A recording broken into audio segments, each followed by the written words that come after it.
I'm Lisa Birnbach. Here's a situation we all face and dread every cold and flu season. You're at work or on a bus or standing on line next to some guy who's sneezing and hacking a walking germ machine. Or is he? How can you tell whether you're contagious? With us to explain is Dr. Jordan Josephson, an ear, nose, and throat specialist and author of Sinus Relief Now. I sit on planes a lot and I figure I'm getting sick every time I get on a plane. Is that true? Well, the bottom line is when you get on the plane, it's a very closed exhaust. And so people are breathing, and if they're sneezing and they're coughing, that air is being recirculated. So you're right. There are going to be germs on the plane. How do you deal with it? Well, irrigating when you get off the plane will wash the infections that you've may have breathed into your nose away. So that'll help you. Being at your best shape as far as being well rested, eating right, staying well hydrated will also help your nose drain and clear those infections before they get into your bloodstream. Can you catch a cold from kissing the cheek of someone who has a cold? You can catch a cold just from breathing the air that they're breathing. And you can only go so far. I think keeping yourself in the best state possible will help you and your body fight those infections and should make you okay.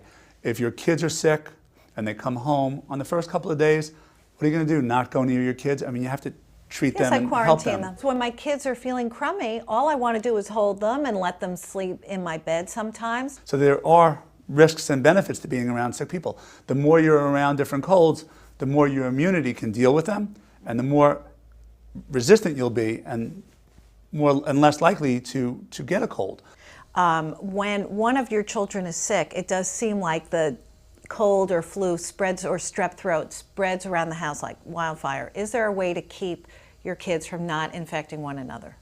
Very hard because it's in the air.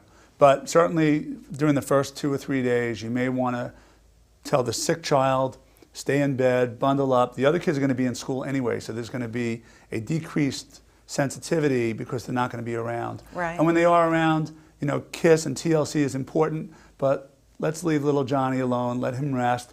You guys go play in the other room. And I think that'll do the trick. And as a parent, you really have to be there for that sick child.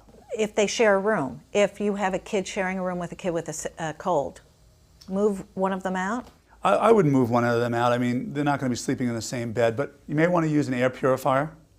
Certainly having both of them irrigate with saline spray, and children do irrigate with saline spray. They even irrigate with neti pots. I mean, as early as the age of 4 or 5, and I have kids at 2 years old using saline sprays, and you would be amazed at how excited they are about washing their nose out, and that's going to help them from catching the cold from their sibling. There are wives' tales about how you can be contagious. For example, kissing, shaking hands. Which is more dangerous? Germs pass on your hands. I mean, virus can be on your hands, it could be on your clothing, they could be anywhere. They could be on your cheeks, they could be on your lips, especially if you're the one that's sick. Giving a child a kiss that's feeling sick, you're doing him more good than harm, and you're doing yourself more good by making him feel better and get better sooner. Can you get a virus from a door handle, from a bus? People now say there are germs in hotel bedspreads. I mean, are you going to get sick from all of that stuff? You know, viruses don't linger too often for a very long time. They're usually short in their lifespan as far as being out on a bedspread. I don't really think you have to worry there. But certainly, you know, on buses, telephones, things that people are handling constantly. Cash machines. Cash machines, money. Being around infection is actually good because it helps your immunity respond and makes you capable to combat when the big doses of infection come your way. Now, I'm under the impression that 24 hours exactly after you've been on an antibiotic, you are no longer contagious. I'm wondering if that's true. There are no studies to support that 24 hours is the number. I would basically tell people, listen, when you're feeling well enough to get out of bed and you're feeling a little bit better, that's the time that it's okay to go out into the crowd.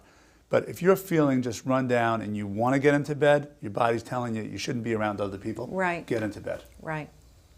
It makes sense. Thanks, Dr. The body Josephson. knows. Yeah, it knows. It knows more than I do. I'm Lisa Birnbach.